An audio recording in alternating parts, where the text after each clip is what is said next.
Hello friends, எல்லாருக்கும் வணக்கம். இன்றைக்கி நம்ம சேனலில் என்ன பார்க்க போகிறோம் அப்படின்னு பார்த்தீங்கன்னா, மணத்தக்காளி கீரை பறித்து கடைய போகிறோம். இங்கே பாருங்கள், எவ்வளோ ஃப்ரெஷ்ஷாக இருக்குது. கீரை நல்லா தலை வளர்ந்துருக்கு. மணத்தக்காளி கீரை அல்சருக்கு ரொம்ப நல்லது. நம்ம தோட்டம் ஃபுல்லாகவே நிறைய வளர்ந்துருக்கு. இன்றைக்கி வாங்க பறித்து எப்படி கடையலான்னு பார்க்கலாம். நிறைய வளர்ந்துருக்கு. நம்மளுக்கு தேவையானதை மட்டும் நான் எடுத்துக்கிறேன். நான் இன்றைக்கி வேரோடு தான் எடுக்க போகிறேன். ஏன்னா நிறைய இருக்குது. பக்கத்தில் சின்னதாகவும் நிறைய வளர்ந்துருக்கு. நிறைய வளர விட்டால் பாம்பு, பூரான், தேளி எல்லாம் வந்துடும். அதனால் பெருசாக இருக்கிறத நான் வேரோடு பிடுங்கிக்கிறேன். இன்றைக்கி சைடில் சின்னதாக இருக்கிறது அப்புறமா பெருசாக வளர்ந்துருக்கும். ஃபுல்லாக நான் எடுத்துடுறேன். இதை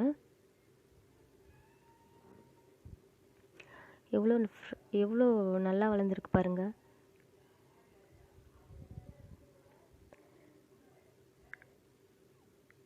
வேர் நல்லா இறங்கியிருக்கு. இந்த செடிக்கு நல்லா மண் வரும்.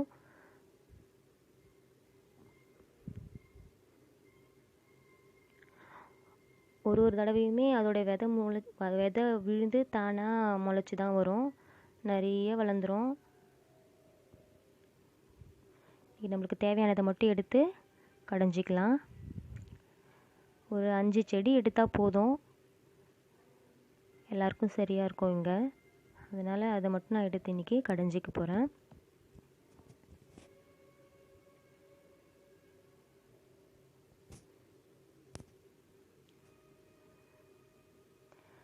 எல்லாருக்கும் ஊரில் யார் கேட்டாலும் எடுத்துகிட்டு போயிடுவாங்க.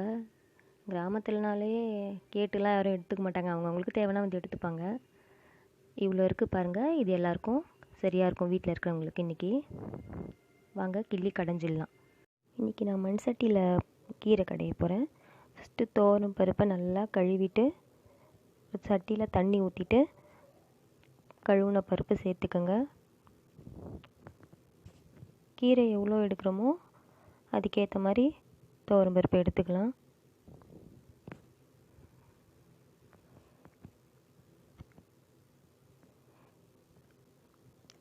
இப்போ அது கூட ஒரு 2 மீடியம் சைஸ் தக்காளி, 2 வெங்காயம்,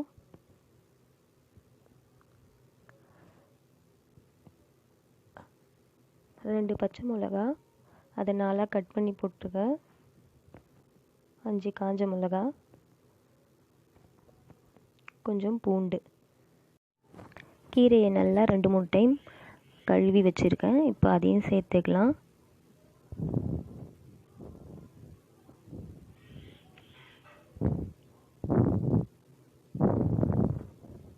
பருப்பு கூடவே கீரையை போட்டால் தான் நல்லா குழன்னு வெந்து வரும். கடையிறதுக்கும் ஈஸியாக இருக்கும், சாப்பிட்றதுக்கும் நல்லாயிருக்கும். பார்க்குறதுக்கு அப்படி தான் தெரியும் மேலே இருக்கிற மாதிரி. கீரை வெந்த உடனே கொஞ்சம் நேரத்தை உள்ளே போயிடும். இப்போ இது கூடவே கொஞ்சம் மஞ்சள் தூளும் சேர்த்துக்கலாம்.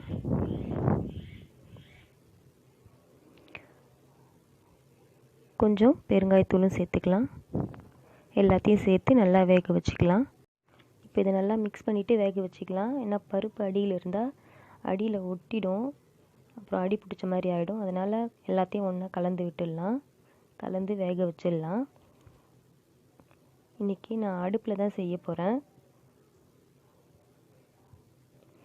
எல்லாத்தையும் வச்சு நல்லா வேக வச்சுக்கலாம். நல்லா வெந்து வரட்டும்.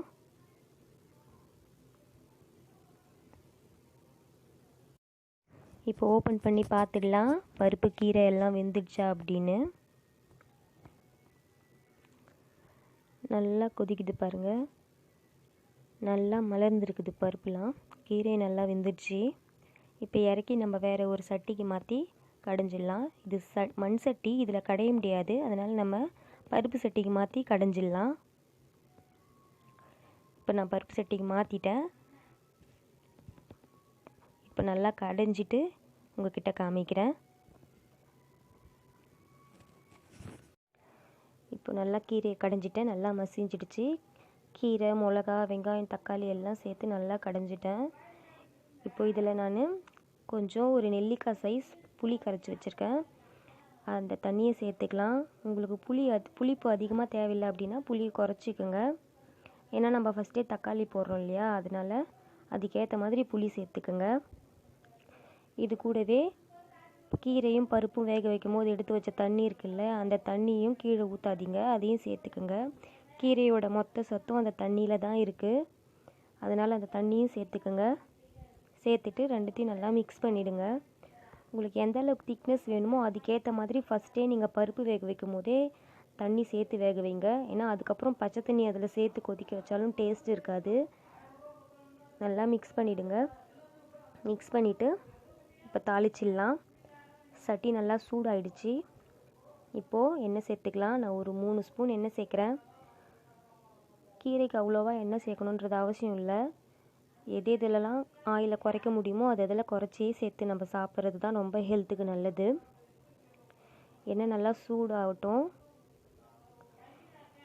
கீரைக்கு வடகம் போட்டு தாளித்தா ரொம்ப நல்லாயிருக்கும். இன்றைக்கி வடகம் என்கிட்ட இல்லை, அதனால் நான் வெறும் கடுகு சேர்க்குறேன். கடுகு நல்லா வெடிக்கட்டும். வெடித்ததுக்கப்புறம் வெந்தயம் சேர்த்துக்கலாம்.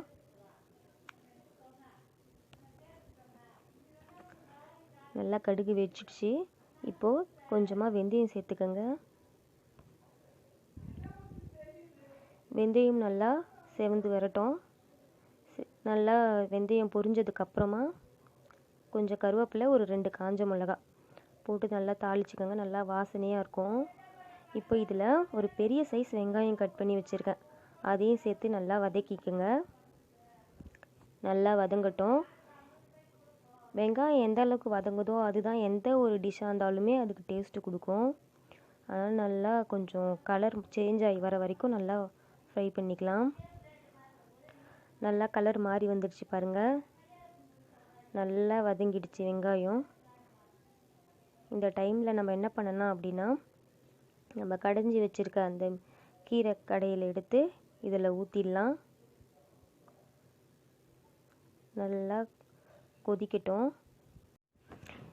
இப்போ இதில் தேவையான அளவுக்கு உப்பு சேர்த்துக்கலாம். நான் இந்த அளவுக்கு கல் உப்பு சேர்க்குறேன். நல்லா மிக்ஸ் பண்ணி விட்டுடலாம். இப்போ நம்ம ஊற்றின புளி வந்து பச்சை புளி தான், அதனால் அதோட புளியோட வாசனை போகணும். அந்த வாசனை போகிற வரைக்கும் நல்லா கொதித்து வந்த உடனே நம்ம இறக்கிட்டா நம்ம கீரை கடையில் ரெடி ஆகிடும். அது வரைக்கும் நம்ம மூடி வச்சிடலாம், கொதித்து வரட்டும். இப்போது நல்லா இந்த கீரை கொதித்து வந்துடுச்சு பாருங்கள். இப்போ இறக்கி வச்சா இந்த சட்டியோட சூட்டில் இன்னும் நல்லா திக்காகிடும். அதனால் இதே ஸ்டேஜில் இப்போ நான் இறக்கிக்கிறேன்.